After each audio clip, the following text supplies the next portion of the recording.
ready. Forward, heel. So the first thing I can work on is I am hunched over when I'm heeling, so I should stand up straight whenever I'm heeling. About turn. Halt. And you really want to make sure that your sits and your halts are very straight and even. And for this was a slow heel, I need to work on getting him to slow down with me and not turn to the side like he did.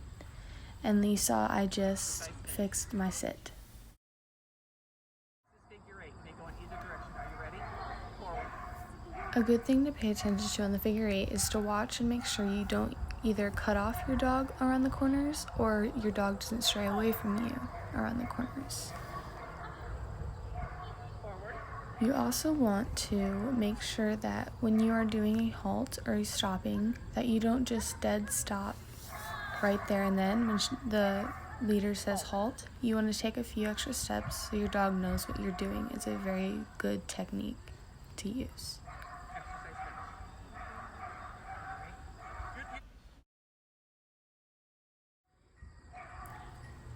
When you are standing your dog, you want to make sure that you do not touch your dog when standing because it will actually knock down points in obedience.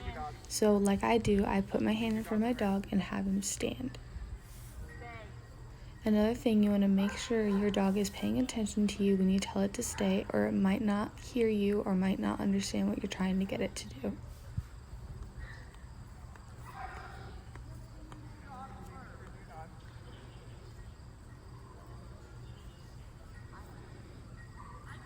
Exercise finished. Nice job.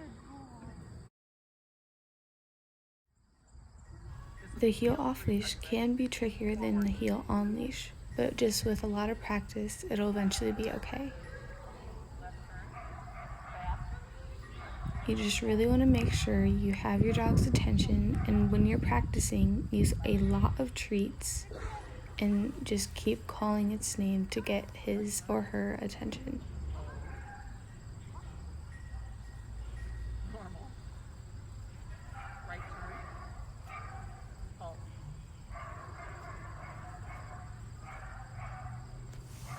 Exercise finished. Okay. This is drop on recall. Are you ready? So the down on recall can be a little harder too, but with a lot of practice, it does become quite simple. Whenever you are calling your dog, make sure you have a happy voice and make sure that it can hear you. And when you're telling it to down, make sure you have a firm and loud voice to make sure it knows what you want it to do, and so it downs right there and doesn't keep walking. And then when you call it again, do a happy voice again so they're not scared and they'll come right to you.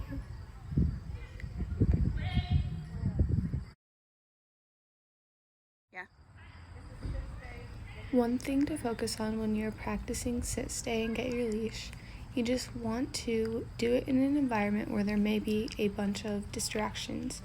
And so over time, if you keep correcting your dog to do the right thing, it will eventually not become distracted by those distractions and won't move or get up when you are moving away and grabbing something.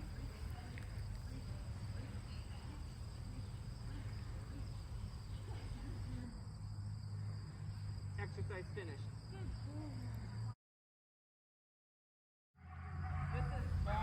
A good thing to practice for the long sit is to start off with shorter times, and eventually you can work your way up to longer times. So start off with walking right in front of your dog for 10 seconds and then coming right back and work your way up to a minute.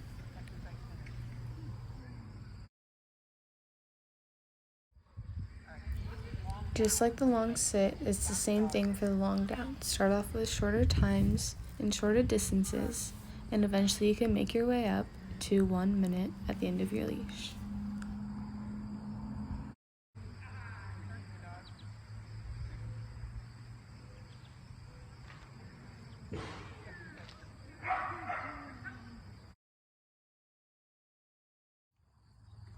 Agility can be a more fun and active way to train with your dog in 4-H. Now, the teeter-totter that I am on now takes a little bit more practice than some of the other obstacles, but it's not too hard to learn. And as I'm doing right now is I'm making sure my dog touches the contact, which is a good thing to practice. Now, you don't have to sit on the table, but it is a good way to make them in control of you. And again, touching contact.